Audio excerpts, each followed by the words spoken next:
What was the worst fire you remember? I guess the worst one would probably be the one where I was flying the copter and the guys were trapped. The Higgins Ridge fire, the reason we're here. Yeah. Mm-hmm.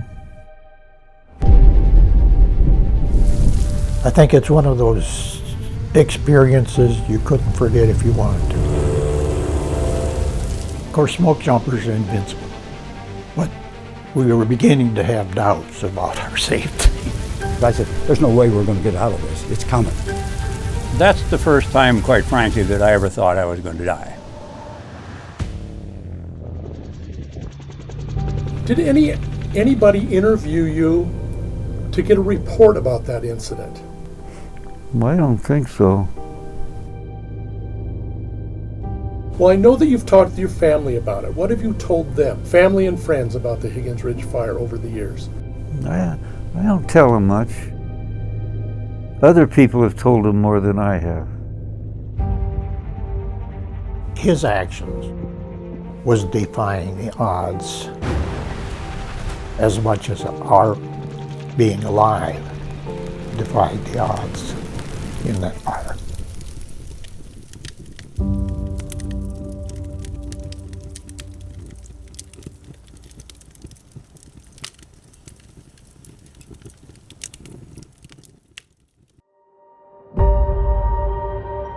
Smoke jumping starts with a leap of faith. It's extremely difficult, extremely dangerous, but it's exciting. And once out the door, a jumper's mind is already on the ground. We put those fires out as fast as we could. But it doesn't always end that way. On one summer day in 1961, 20 smoke jumpers landed into a circumstance eerily similar to a tragedy 12 years earlier. I kept thinking about they must have been in the same situation we are. One that still reverberates the risks of fighting fire.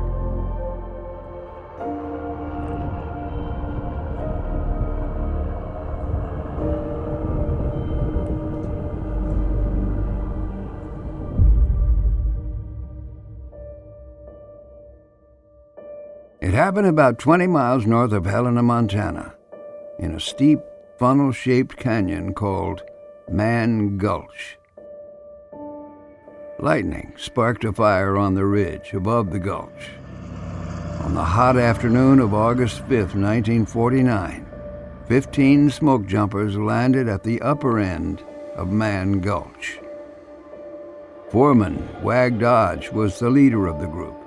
He had 8 years of experience as a smoke jumper. Squad leader William Hellman had 3. While he and several of his fellow smoke jumpers had served their country during World War II, most of the others jumping that day had relatively little time on the fire line. 4 smoke jumpers were in their second year, but 8 were rookies in their first season of smoke jumping, and Mann Gulch was their very first fire jump. It would also be their last. As the fire burned on the ridge across from them, Wag Dodge told the smoke jumpers to head down the gulch so they could fight the fire with the Missouri River at their backs. But before they could make it there, the fire jumped across the canyon. As it started to burn uphill in their direction, Dodge called for his crew to retreat. A wall of flames was speeding up the gulch, 15 feet every second. The men started to race for their lives. Before they knew it, they were virtually surrounded by these fires running amok right at them.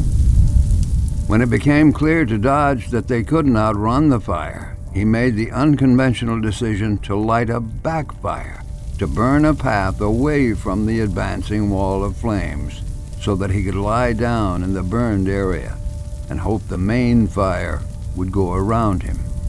As he tried to tell the others, they either didn't know what he was doing or perhaps didn't hear him over the roar of the fire. They just kept running. They realized, hey, we're in big trouble here. We got to get back up over the ridge and back by where they had jumped, and get away from this thing. Problem is, the fire went faster than they did.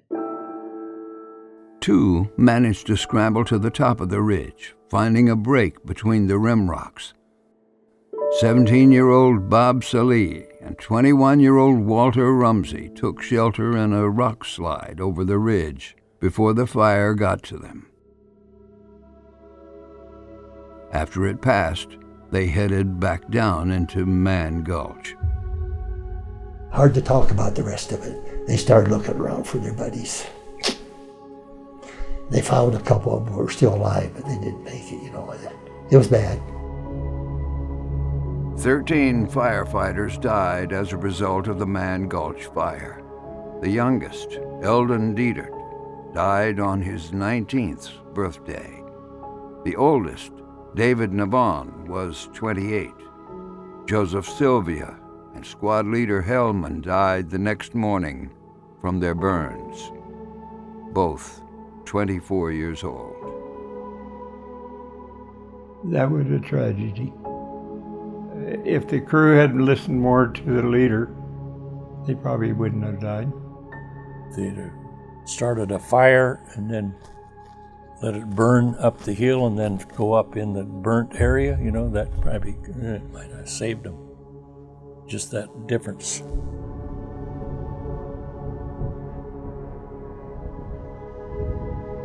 Wag Dodge's escape fire proved effective.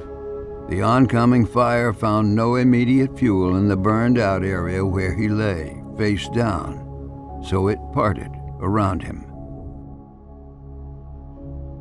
But while Dodge survived, he never jumped again. 3 years later, Hollywood capitalized on the tragedy of Mann Gulch. Hey, Dick.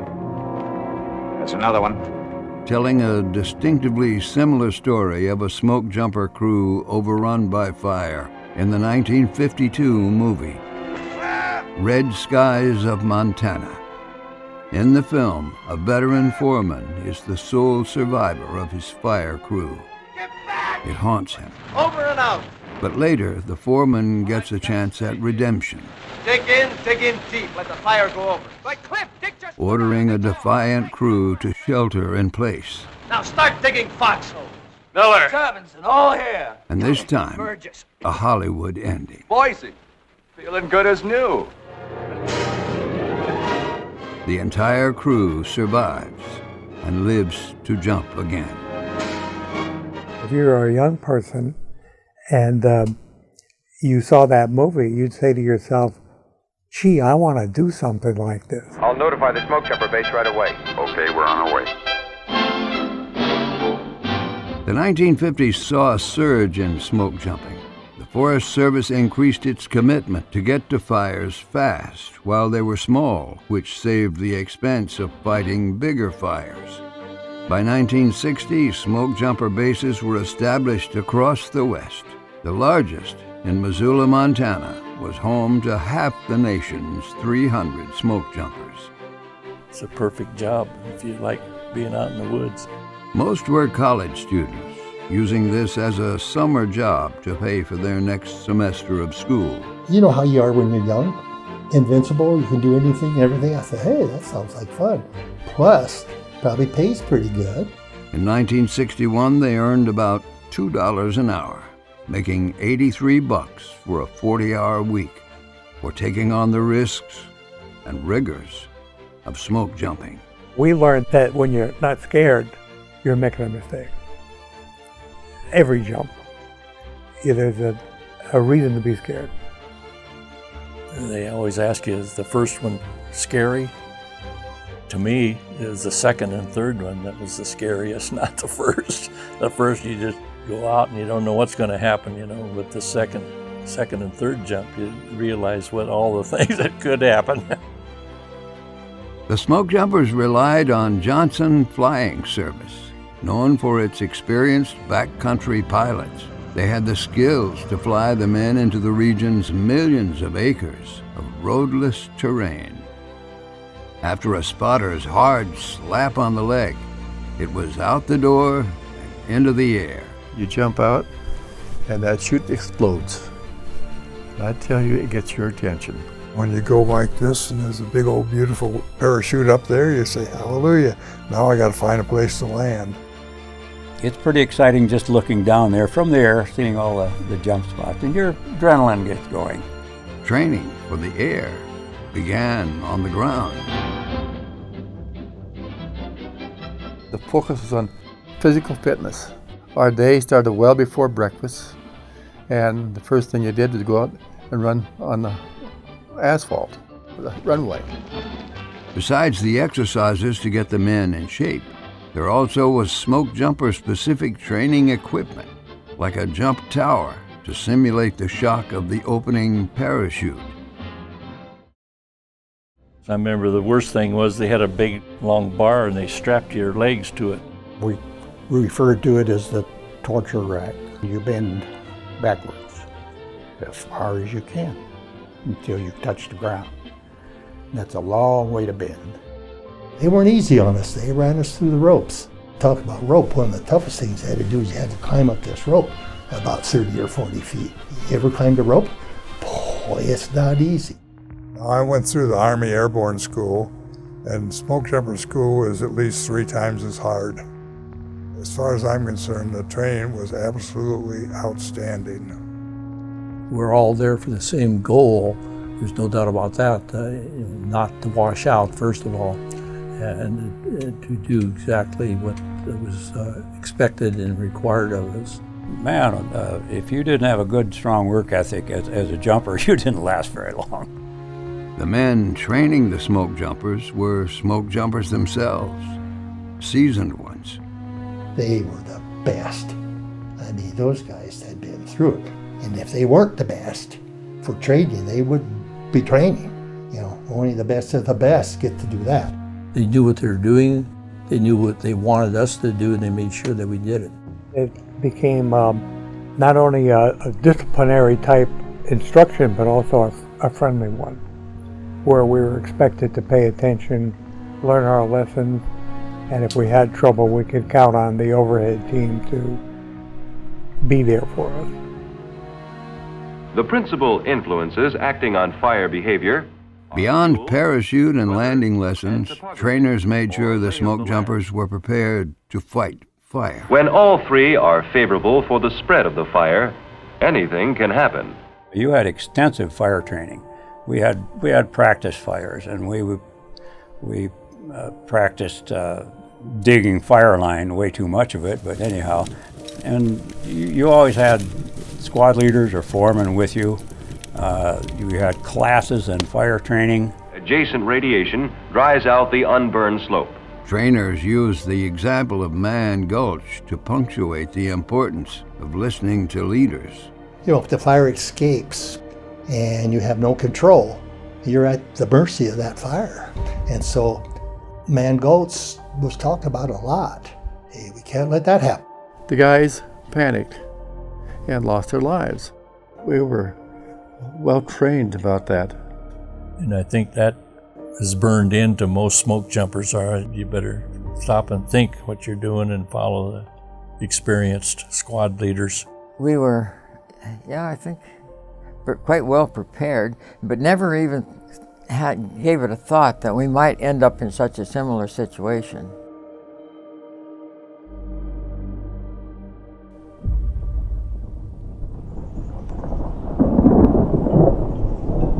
A supercharged fire season moved in fast on the new smoke jumpers of 1961. I hit the season of all seasons, the mother of all fire seasons. 1961 was where all the records were broken. As soon as summer hit, so did the lightning. As the farmers would say, that was a bumper crop. Whenever we saw thunder and lightning storms coming up through the Bitterroot or other valleys, we'd get out there and cheer it on. People would say, "What's the matter with you? You don't want a forest to burn." We sort of did. Most rookies jumped on their first fires by the end of June. And after that, they saw non-stop action in what would become a record-breaking year for fire jumps. We were just going all the time, it seems like, yeah, in '61. There were a couple of occasions. We actually ended up getting back to the base, and that same day, going back out again, not even a change of clothes. During the last week of July, a remote ridge in Idaho's Nez Perce National Forest caught fire. Higgins Ridge. Smokejumpers contained that fire and knocked it out. But a week later, lookouts saw smoke rising from Higgins Ridge again. It was August 4th, 1961. The Grangeville Smokejumper dispatcher looked to see who was available to respond. A group of Missoula Smokejumpers had just returned to that base from the massive Corn Creek fire burning along Idaho's Salmon River. With resources stretched thin, the dispatcher approached 27-year-old Ross Parry to head out to lead the effort on Higgins Ridge. I volunteered. I quote volunteered. I wasn't too anxious to go on that fire. Parry's personal jump gear was still making its way back from the last fire, so he remembers borrowing a helmet and scrounging for jump gear before he and 7 other smoke jumpers suited up. We hopped in the old Ford Tri-Motor and away we went to Higgins Ridge. The Ford Tri-Motor was an antique even back then. The ride took them about 30 minutes before they got their first pass at their assignment. They joked that it looked more like a 3-man job than an 8-manner. It looked like it was going to be a piece of cake because there was no wind, it wasn't going anywhere. That's what strikes in my mind most, how small that fire was for 8 of us and to what it grew into. They couldn't predict how quickly things would change. They jumped onto the ridge in the section that had burned the week before. And I remember jumping in the old burn because I remember our chutes all laying there. Everybody landed okay in our personal gear and stuff, but we just grabbed a tool and went to work. You were dealing with the 6 feet you had to deal with, or 8 feet, or how many feet of fire line you had to dig till you got to the next position to keep moving and get ahead of the fire. You're going to have to get it out or it was going to get big, but we were doing a pretty good job of it. We had the brush out of the way and we were ready to go down to the soil and start digging line. It wasn't burning all that much, and it would have been easy for us to contain until it wasn't. The air was hot and dry. The previous day, nearby Fenn Ranger Station hit a record 107 degrees, and it was well on its way to triple digits again on Higgins Ridge. All it took was an ember to ignite the dry tinder outside the fire line. Every time a spark hit something outside that line, that fire took off. That spot fire would get bigger and bigger. Even on a stump, it would start to stump a fire. First thing you know, these little spot fires were bigger than the main fire that we were circling. So I'd have to call the crew back to go around those fires again. It just seemed like we just couldn't make headway. And pretty soon it was all around us. We were right in the middle of it. We knew that we were in trouble. I mean, we knew that right off the bat. And the squad leader was right there helping us out, saying, hey, boys, we got to do this, we got to do that. I knew by then that we weren't going to be able to stop it, but we were there. We were going to keep working, doing the best we could. And just about that time, when I had completely given up trying to get it ourselves, I heard this plane overhead, and lo and behold, here was 12 more jumpers. They had just the first stick. It was just chutes were opening up. And I thought, oh, good, maybe now we can hold this fire. A dozen Missoula smoke jumpers dropped out of a DC-2. Among them, Fritz Wolfram, a former Air Force officer who stood 6 feet 4 inches tall before he put on his fire boots. He was a big German with a crew cut. He was a good leader. He took his role seriously. He didn't try to be liked. I think everybody had trusted him because of his whiskers, so to speak. He'd been around for a while. He had jumped for years, and he trained probably hundreds of smoke jumpers. Fritz's squad landed in an open meadow below the fire and made their way up to Parry's squad, working on top of the ridge. Fritz was a foreman, so I was very, very happy to turn the fire over to him. Here it is, have at it, you know. As the jumpers continued to dig line with more manpower, Fritz told Parry and 4 other smoke jumpers to go down the other side of the ridge to try to pinch off the fire.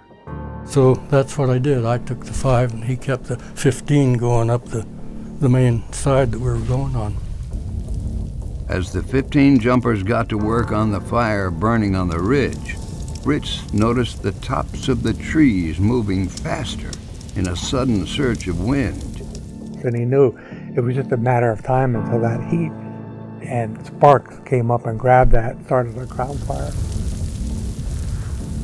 Tom Kovalicki was a 25-year-old rookie who had tried to become a smoke jumper years earlier but always failed the eye exam. This year, he memorized the eye chart. This was only his 7th fire as a smoke jumper, but Fritz trusted him. Fritz came up to me and he says, I want you to go back to where we started digging line. He says, I don't feel good about the change in weather. We could feel that change coming. And by the time I walked back to the end of the line, I no sooner started looking around than all of a sudden the fire came roaring up the hill from below me, crossed the line, and just exploded on the hillside. It was Hollywood type stuff. Now there was a fire between Kovalicki and the other smoke jumpers. So I put my head down, pulled my kerchief up, and I ran through the flames to get the crew. I told Fritz what happened. I said, you're not going to believe how that fire just exploded. I said, holy hell. Well, we all recognized what was happening because it just went. I said, oh, that's not a spot fire. That's a pretty good sized fire. It's coming at us. I mean, we thought we were goners.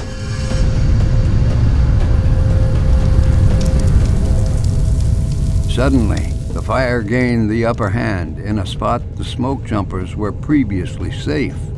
As we were gaining on it, it seemed like we were in a pretty good position, but then it was very obvious that we weren't in a pretty good position because the fire was like licking at our heels. You could hear that fire coming down on us. That's one thing that I do remember. And thank goodness we had a foreman at the time that recognized what was happening. Fritz reacted immediately and called the men to retreat. He said, we need to move. He said, we need to move now. I remember that very distinctly. He had seriousness in his voice. This is not going to be an open forum. The men followed Fritz with full confidence, even though it wasn't clear to all of them where they were headed. Out of here? Where you go? It was timber, steep canyons all around us, just flames everywhere. So where you gotta go? Nobody panicked, nobody argued. It was just a natural thing that we followed Fritz. It almost flies in your face like giving up, but it was wisdom. It was very obvious it was wisdom.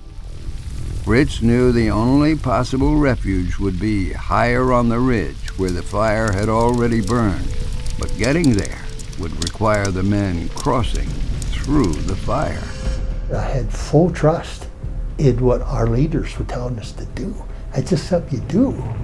So it was a pretty good wall of flames there, and we just went through that wall of flame. Just a few seconds, we got through it. And he then proceeded to take us zigzagging through the unburned material with the fire actively snapping, behind us. He's trying to catch up with us. Farther down the mountain, Ross Parry and his smaller crew faced the same situation as the flames closed in. It was looking pretty doggone serious on our side. And I remember these guys that were working for me kept looking back at me, wondering, what are we going to do? What are we going to do? And finally, I just says, no, it's too hot. I said, we better get out of here. Parry led the men back around their fire line as he formulated an escape plan. It looked like we might be able to outrun this fire down the ridge. That fire on the other side, where the other 15 jumpers were, was just roaring. It was big mushroom way up there. I mean, there was no way that they were going to outrun that fire. I just kind of knew that in my mind. They weren't going to. It looked like we might be able to. And that's when this Mann Gulch fire started to enter my head. The Mann Gulch fire, 13 jumpers tried to outrun the fire, and only 2 made it. And that was on my mind. I kept thinking about they must have been in the same situation we are. I just knew that. I didn't think we were going to make it. I mean, you could hear that thing coming up the mountainside, and you could see the smoke roaring out through there. You've all seen a blowtorch. That's how it looked. And the roar. It was scary, and no doubt about it. But Parry stayed cool-headed. Instead of running down the mountainside, he led the men to a rock slide not too far away. It was fairly isolated. There was forest all around both sides, going up and around us. And I just told them, I says, build yourself a hole in these rocks. You can move them around and build yourself a little shelter area, and we'll hunker down here. And so they started to. One of them came up to me, and I don't know, he was kind of scared. We were all scared. Hey, we were scared to death, but we weren't panicking.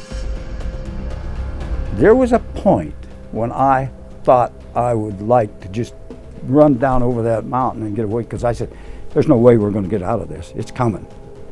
And I said it to myself. I said, I'd like to just peel over there and see if I can outrun it. But then smarts took over that, and I knew that there's no way you could get away from that fire. You go running out someplace, it'll get you. As long as you're together, you can fight it. But if you're out by yourself, there's no way you can protect yourself or protect anybody else as far as they go. I mean, that's part of our training. They say, always follow your leader. Don't go off on your own somewhere. Don't do this kind of thing. Stay with him. He knows what he's doing. So that's it. We just followed him because we had been trained to do that, and we had a lot of confidence in him. For Parry's group, that meant taking shelter in the rocks and hoping for the best.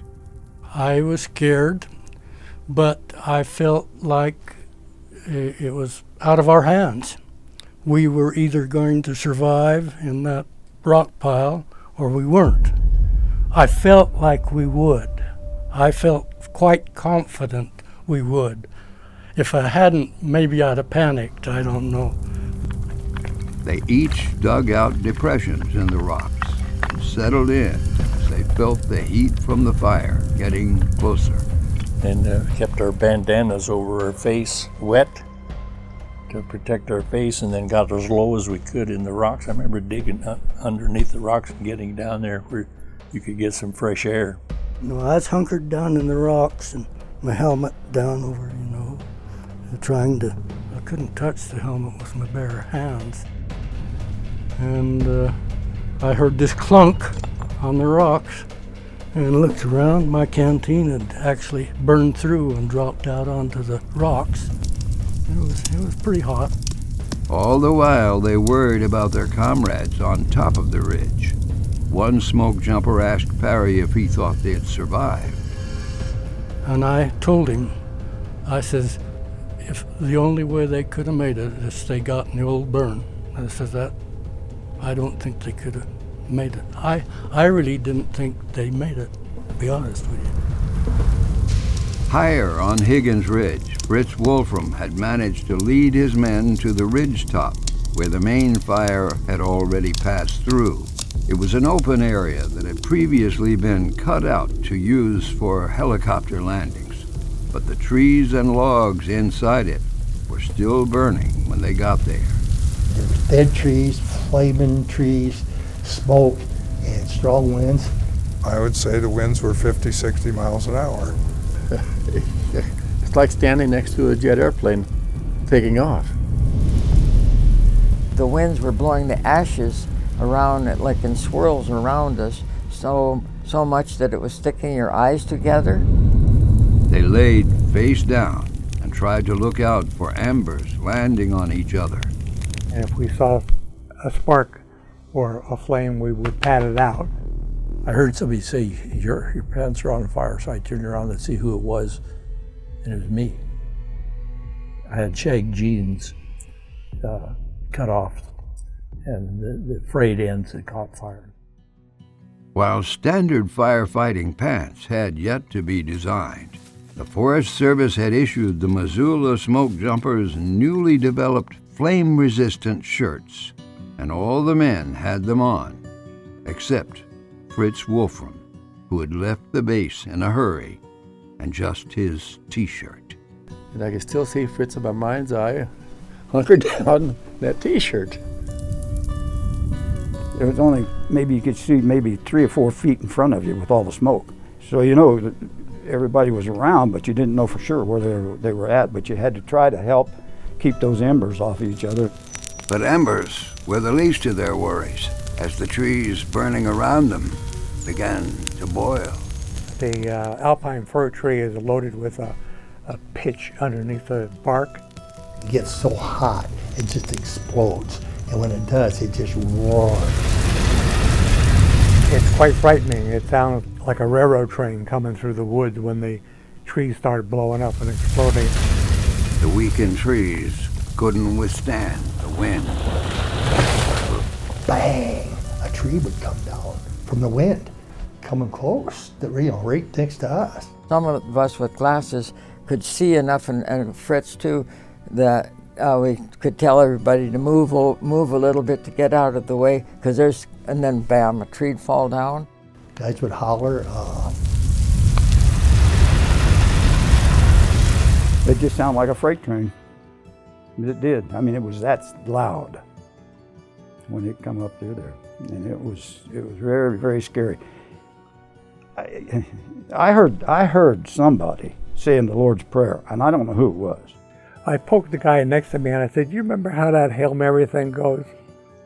And he started laughing, which, you know, and of course that's what I was aiming at. I was trying to get to the point where we had to be a little bit practical about cashing in or living, you know. Of course, smoke jumpers are invincible, but we were beginning to have doubts about our safety. That's the first time, quite frankly, that I ever thought I was going to die. It's that simple.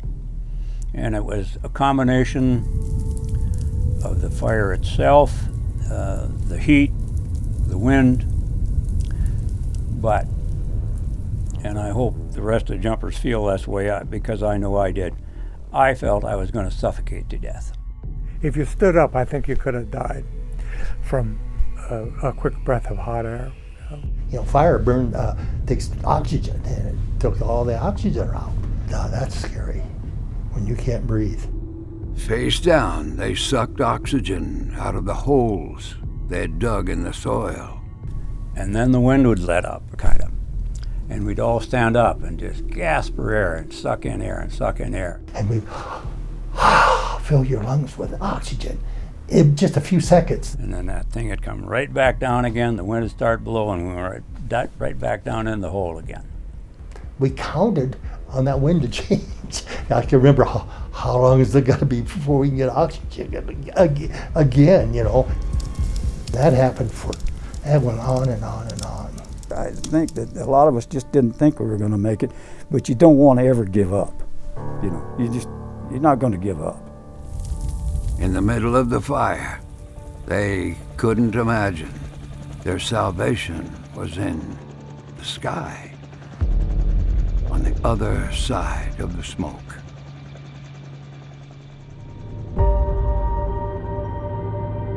Over the years, how much have you thought about the Higgins Ridge fire? Well, I think about it quite often. Of ways that I could have done it different, and I can't come up with one. Those moose please right down. Yep. Rod Snider has memories in these mountains. He served this region for Johnson Flying Service from the bubble of a Bell helicopter.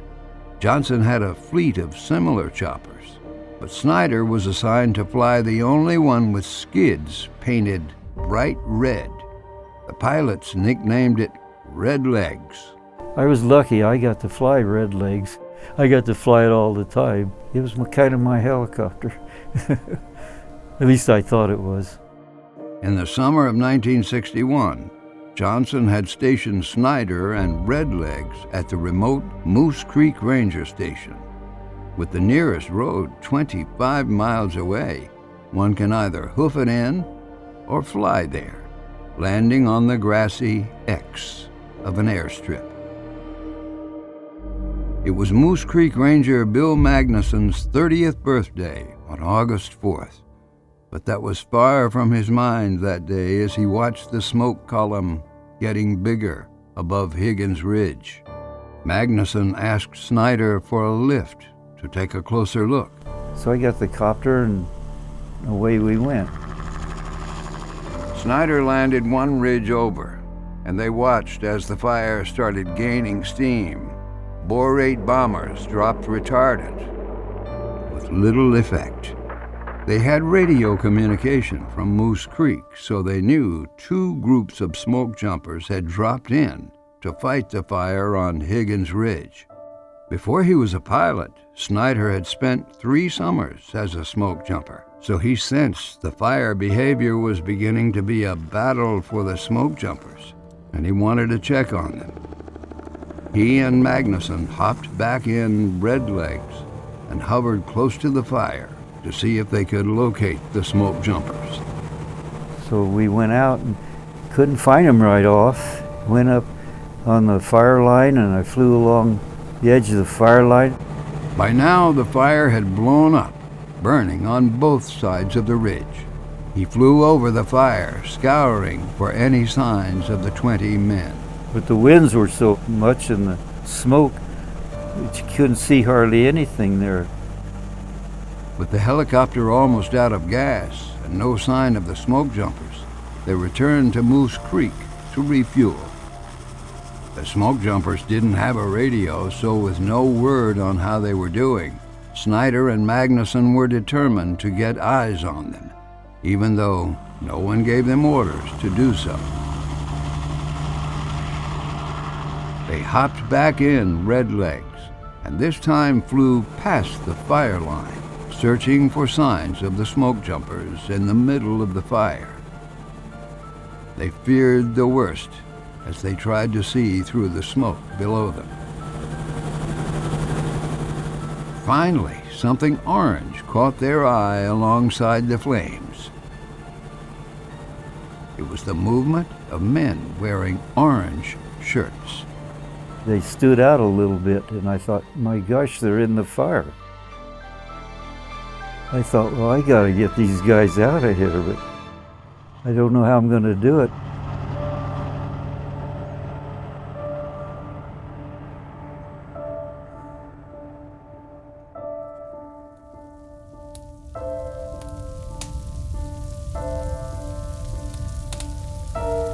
The men on the ground had sheltered in place for about 3 hours, when only a few of them thought they heard something above the noise of the fire. When we heard the roar of the blades, it was easy to think it was the fire.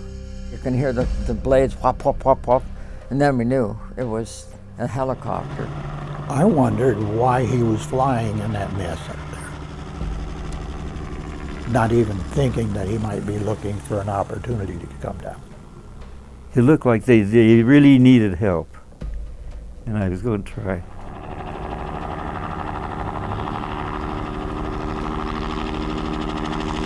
I made about 4 or 5 or 6 attempts to get in, and the winds were picking up really heavy, and the smoke was heavy. He was doing this, and I thought he was crashing. He was wobbling, you know. I don't know if any other pilot would have tried that. It was really still windy. It was really blowing. We had no idea that somebody was going to try and rescue us. None whatsoever. And even though the trees had been cut for a helipad, it hadn't been cleared yet. So it was not necessarily a safe place to try to land the helicopter.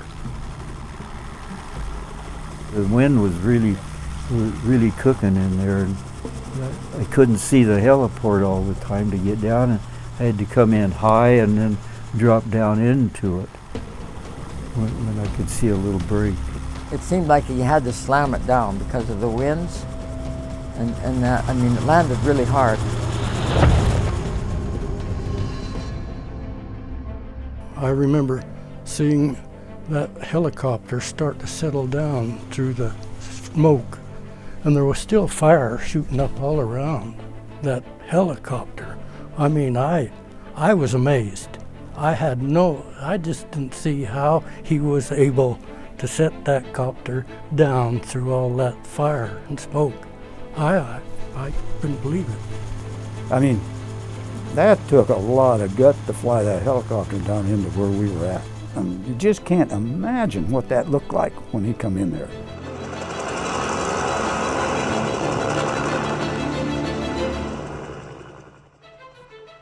Once Snider landed, Ranger Magnuson jumped out with his radio. I saw this guy standing over here on a radio. Where the hell did he come from? Suddenly I saw the helicopter. Meanwhile, Snider made his message clear amongst the chaos, waving 2 smoke jumpers aboard. It was just fire all over the place, and he was just right there waving us on. Get on here, come on, get on here. That was a great feeling. Loaded them up, 2 guys in there, and was able to take off and go through the smoke. Couldn't see anything for a long time, and there's no instruments to help me through that smoke.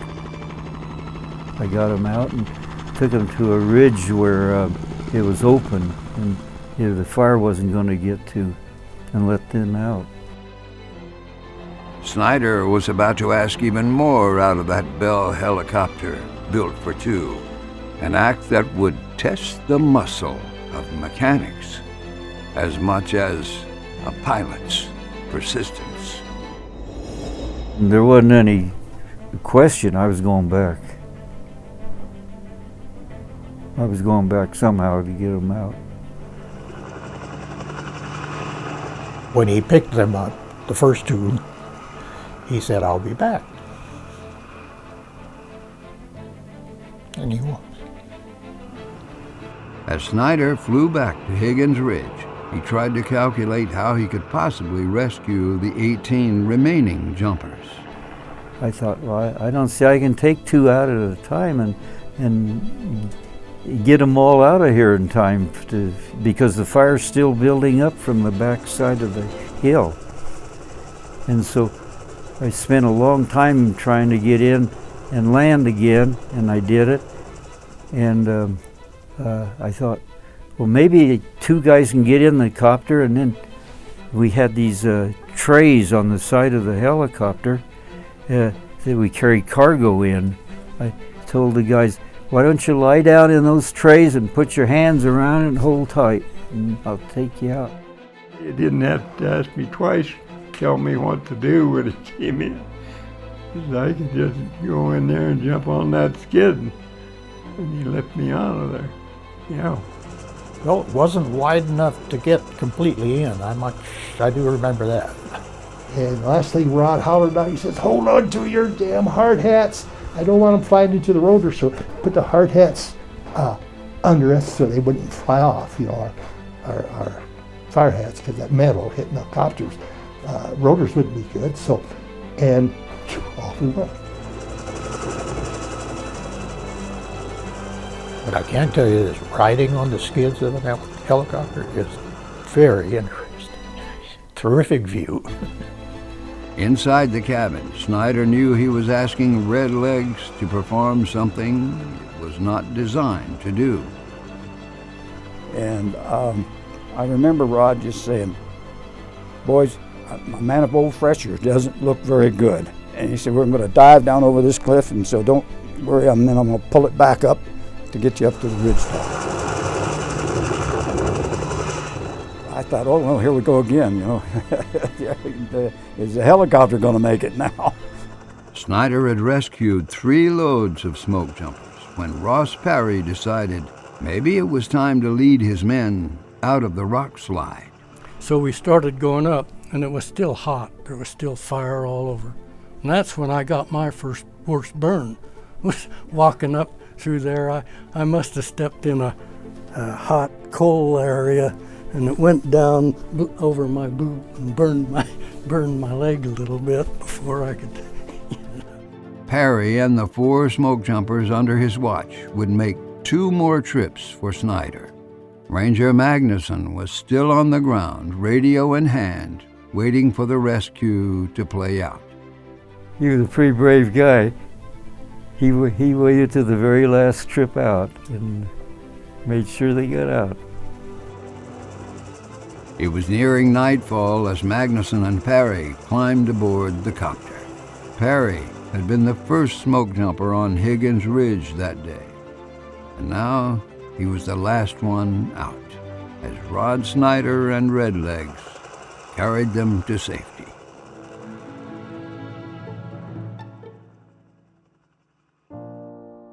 Were you proud? Yeah. I was proud of that helicopter. That's what I was proud of. Because I didn't think it could take the punishment it did. I was really proud of that helicopter.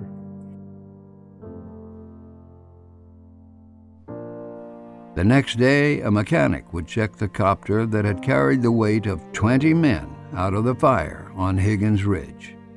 The mast that holds the blades, I thought it was going to be longer from all the forces I put on it. And I felt a little uneasy because I knew I had over boosted everything in there to get them out. But when they gave it an inspection later on, they couldn't find anything wrong with it. So it was a good helicopter, really was a real plus. Thank God Snider came along with that helicopter, and I don't know how long we'd have been there. All I knew is I got tired of lying there on the ground trying to breathe. And when that copter showed up, that was a lifesaver, so to speak. The smoke jumpers were flown and trucked out of the wilderness and treated for minor burns and smoke exposure to their lungs and eyes. Small potatoes, considering the alternative. Well, if they hadn't found that heliport, they'd have burned up. I think they would have burned up. They did really a good job in there getting themselves out. You had Fritz's leadership with the men on the ground. You had the training of the men under him. You had a pilot who put our salvation above his own. All those pieces came together to make that into a successful rescue or evacuation that spared people a gruesome agony, If we'd have had people that would have chose not to go to that spot, that fire overran us. I mean, it circled us completely. We were surrounded. And if we'd have chose something else, tried to outrun the darn thing, never made it. There were several times we'd come about that close to being done in Mann Gulch. First there was 12, and then there could have been 20.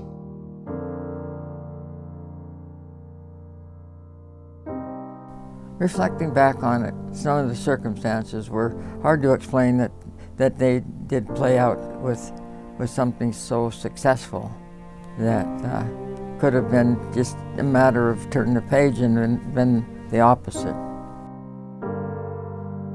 I guess it just wasn't our time to be burned up in the fire. And Rod should have all the compliments he can get for doing that, what he did.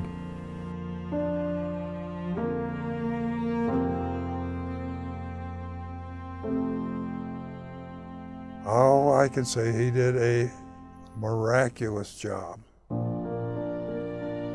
It was really something that he would had the bravery to do that, to come in and get us out of there. His actions was defying the odds as much as our being alive defied the odds in that fire.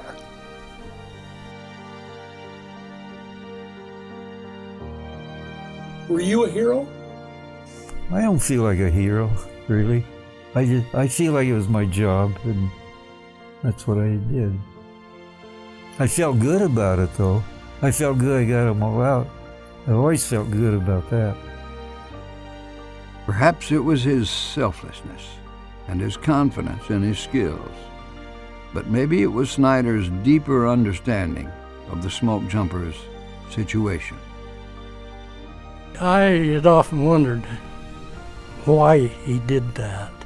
Seemed like an awful chance he was taking, and it was definitely a chance.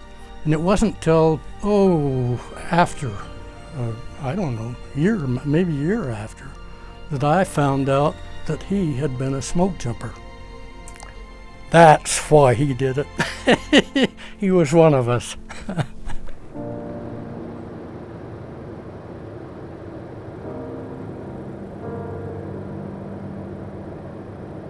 What made you do it?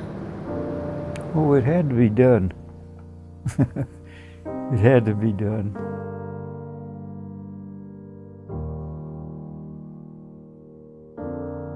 Did you ever hear thank you from any of those men? Not really. Are they going to be here? I believe there are 11 who are here. Is that right? Oh, wow. I've never met them before. Last time I saw them, they were out on a ridge waiting for something, I don't know. I haven't seen Rod since the day we got off the fire. And I always thought, gee, it sure would be nice if we could all get together somewhere someday. Nearly 60 years later, many of them finally had that chance to relive the story with the ones who were there. We all went through the same thing, and so I could just imagine me saying something and somebody said, well, that's not the way I remember it, you know, and I said, well, if that's the way I remember it, it's got to be true. I think it's going to be eye-opening for my sons. I have 2 grandkids coming, one 13 and one 10. It's going to be interesting for them. I don't know why I didn't explain it to my family. My wife didn't even know about it. And we've been married 57 years.